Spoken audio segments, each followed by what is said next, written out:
Hello and welcome back. I'm Dr. Mike Hallman. Today we begin a new 3-part series on something you hear everywhere now, gut health.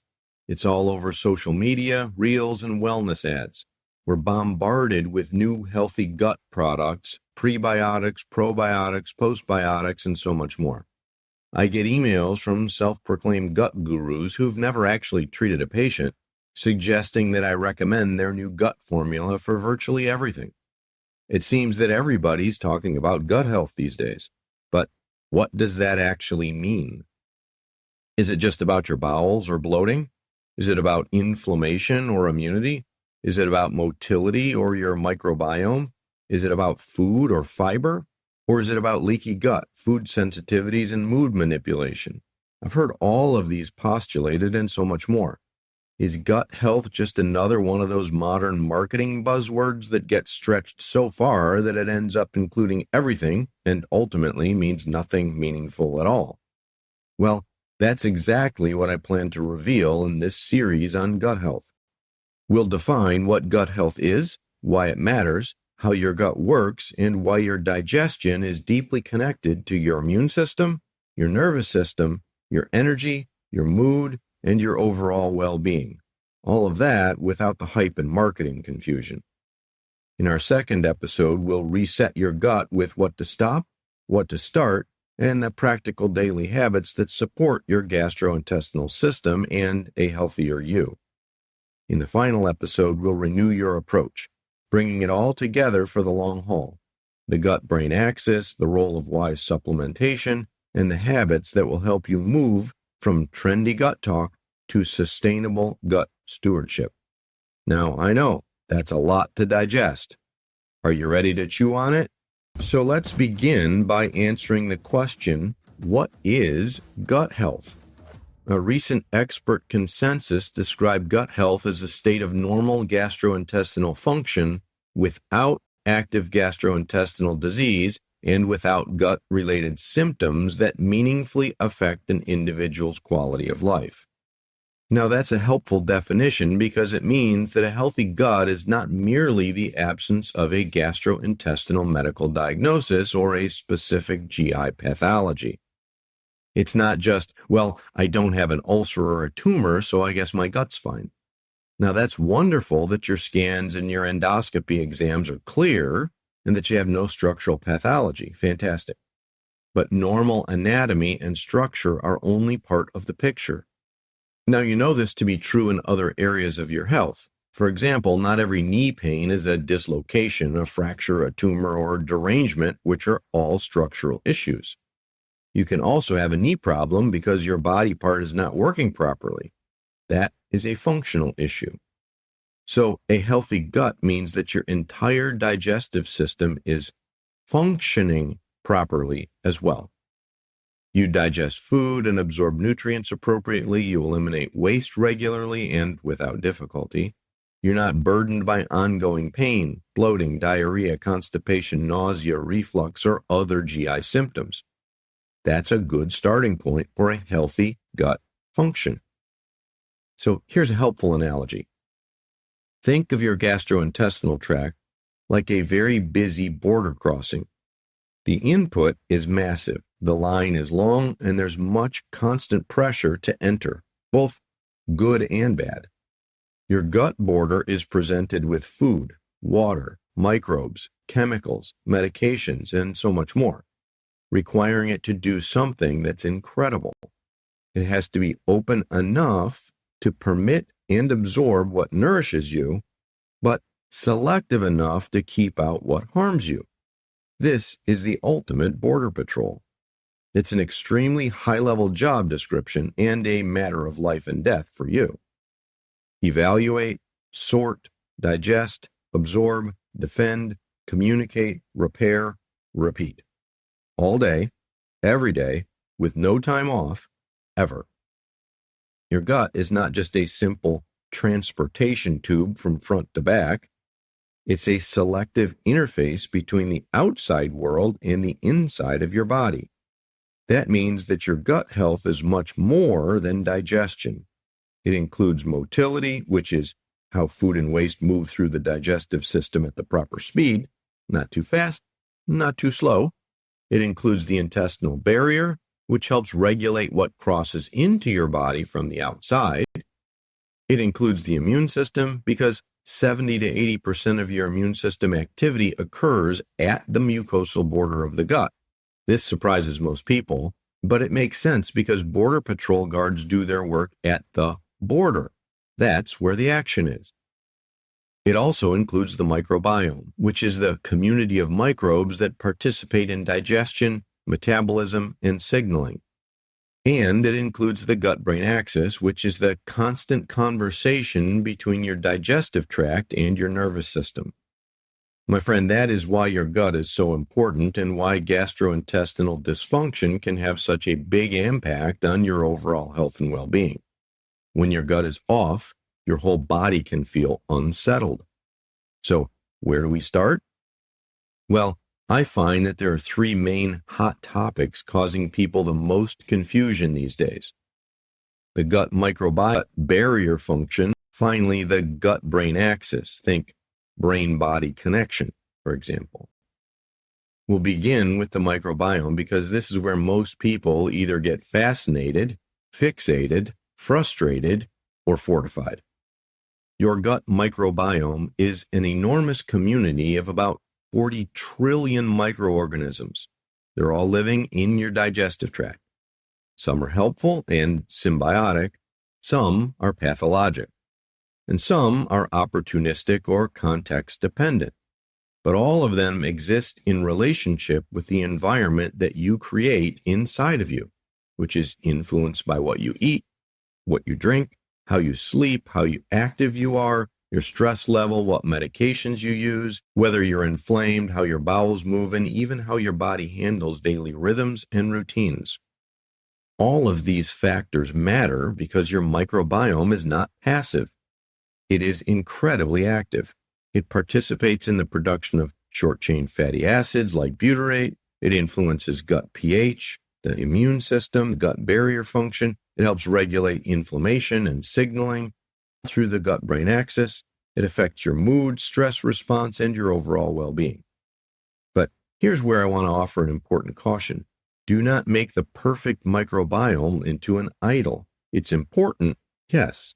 It is fascinating and clinically relevant, but it's not the only piece to your gut health puzzle. Many influencers now speak as though all of medicine can be reduced to, you need more good bugs in your gut. This is not true and it's not wise. You cannot simply take a probiotic and trust that the microbes will sort it all out by next week. Your GI system is far more complicated and multifactorially orchestrated than that, my friend. So let's move on to the intestinal barrier. Marketers seem to love the phrase leaky gut. It gets used loosely, casually, dramatically, and often inaccurately. So let me make the important principle here accurate, understandable, and useful. The lining of your intestines is designed to be selectively permeable. That means it should let the right things into your body and keep the wrong things out of your body. It's a perfect, impeccable border crossing. That is normal, healthy gut physiology. This barrier includes cell signaling, the mucus lining, epithelial cells, tight junctions between the cells, your immune defenses, as well as microbial interactions and so much more. All of it working together synergistically for your good. When this system is overstrained, disordered, or inflamed, barrier function can be impaired. And that certainly happens in disease states, but also in response to certain stressors, poor dietary patterns, some medications, infections, and physiologic strain. Friend, your input and the context here matter. So, contrary to what's often pushed online, not every person with bloating has a barrier function problem. And not every vague GI symptom deserves a sweeping diagnosis of leaky gut. But neither should we act like barrier integrity is imaginary. It is legitimate, important, and one reason why diet, stress, sleep, and microbiome balance and inflammation all belong in this conversation. So, why does this matter to the average listener? Well, When the gut is not functioning properly, good things cannot easily cross the border, while bad things are allowed across that same border. As a result, the health consequences are often substantial. People feel bloated and miserable. They fear meals because of the symptoms. They develop reflux. They become irritable and fatigued. They may struggle with brain fog or poor sleep, anxiety, and other symptoms like allergies, histamine intolerance, and autoimmunity. The bowel can become constipated or explosive. Friend, the longer this goes on, the more your gut influences not just digestion, but the rest of your daily life. So if your gut symptoms are affecting your quality of life, do not wait until you're doubled over in agony to call this issue significant. Do not minimize chronic bloating, unpredictable bowels, constant discomfort, food fear, anything like that, just because you're still technically functioning. These are all signs of dysfunction, and your quality of life matters. God made you for more than simply surviving stomach aches, chronic cramping constipation, or dreadful daily diarrhea. So, what does good gut health look like? Clinically, it requires some discernment and some individual care. Some people do much better with higher fiber intake while others struggle. Some tolerate yogurt beautifully while others do not tolerate dairy at all. And that's one reason why whole food dietary patterns matter so much. The strongest overall pattern for quality gut health is not exotic. At its foundation, it is, broadly speaking, a Mediterranean-style whole food, minimally processed way of eating. That means fruits, vegetables, legumes, nuts, seeds, whole grains if tolerated, olive oil, fish, lean proteins, reduced sugar, and fewer ultra-processed foods. In other words, the answer is usually not more artificial products, it's more real food, just as God created it. I know that's not revolutionary, and it's not exactly the kind of thing that gets a dramatic voiceover or a commercial sponsorship, but it's true. It's because that pattern supports a healthier microbial environment and fewer foods that compromise barrier function, thereby reducing gut stress and inflammation. That brings us naturally to the example of fiber, which has become a victim of its own reputation. Some people say it solves everything. Others say it ruins everything. The truth is in the middle. Allow me to clear the confusion. First, fiber is not one simple thing. Different kinds of fiber behave differently in your gut. There are two main types, soluble and insoluble. Why does that matter?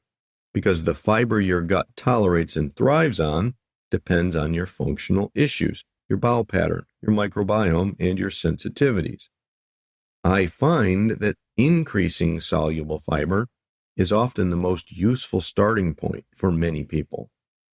It can help with stool formation, bowel regularity, and overall gut function. Psyllium is a common example, but we'll get to those details more in the next episode.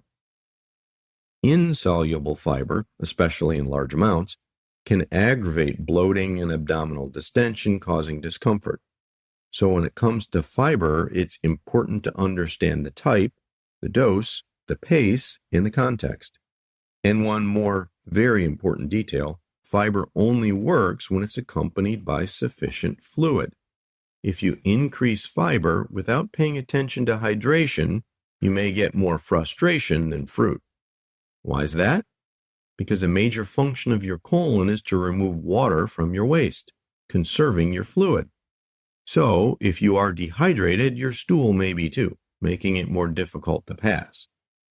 Finally, let's talk about the gut-brain axis. I believe this is one of the most underappreciated areas in traditional medicine. Your gut and your brain are in constant conversation, not occasionally or periodically, but constantly. For example, your perceived stress level can change your GI motility, your secretions, your pain perception, appetite, and gut sensitivity. That does not mean that all gut symptoms are just stress, but it does mean that stress is biologically relevant to your gut. You know this if you've ever had travel constipation, nervous diarrhea, loss of appetite during depression or grief, or even a churning stomach, which is anticipating a difficult conversation. Your body is not as compartmentalized as our current medical system may lead you to believe. We cannot neatly divide a person into emotional problems over here and digestive problems over there. Your body, mind, and soul are fully integrated on earth. That is part of God's design, which means the more chronically dysregulated your internal life becomes, the more likely it is that your gut will start speaking up, and sometimes quite loudly. Proverbs 14:30 says, "A tranquil heart gives life to the flesh, but envy makes the bones rot." That verse does not reduce all disease to emotional issues, certainly, but it does remind us that our inner life and our bodily life are not unrelated. The Psalms and the Proverbs are filled with that kind of language. Physiologically, peace helps, and chronic turmoil hurts. My friend, your gut often reflects that undeniable reality. Before we close today, let me offer a few guardrails. Not every gut symptom is a simple issue. Sometimes symptoms need proper medical evaluation. Persistent blood in the stool, unintentional weight loss, frequent pain, nausea or vomiting, difficulty swallowing or eliminating, recurring fever, anemia, or a family history of colon cancer, Crohn's, celiac, or inflammatory bowel disease. Those are not just gut health issues that can be self-treated indefinitely. Those are important reasons to be thoroughly evaluated. The wise person does not panic, but the wise person also does not ignore those important signs of deeper issues. So what is your reveal exercise for this week? First, start by noticing. Log your GI symptoms. What's your bowel pattern? How do you feel after meals? What foods do you react to? How much ultra-processed food are you actually eating? How much fiber and water do you consume? What are your stress levels like? How's your sleep quality and your daily exercise? Now, I've created a gut healthy go-to guide with a log to make that simple for you. Download it today. Because before you reset your gut, you must reveal the actual impacting factors. And before you buy more products, you need to meaningfully understand the system that you're trying to support. To that end, in our next episode, we're going to get very practical with what to stop doing if you want a healthier gut, what to start doing instead, and how to use food and fiber wisely. The role of hydration, movement, meal rhythm, all for your gut reset. Well, thank you for joining me. I'm Dr. Mike Hallman. Check out the show notes for more useful information on this subject. Until next time, my friend, may the Lord grant you wisdom to understand your body, humility to care for it well, and peace in the process of learning what living wisely as a good steward of your health really looks like. God's blessings to you, my friend.